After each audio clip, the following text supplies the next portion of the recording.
Hey everyone, my name is James. I'm an instructor here at the Courtyard Playhouse, and I would love to see you for our summer camps coming up this summer for ages 8 to 11. Cover many different theatre games, theatre activities and workshop styles, where we'll be training you guys in acting techniques and all of the above.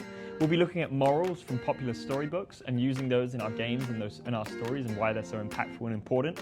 We'll be reading these stories each day to inspire our improv scenes and inspire some of our activities.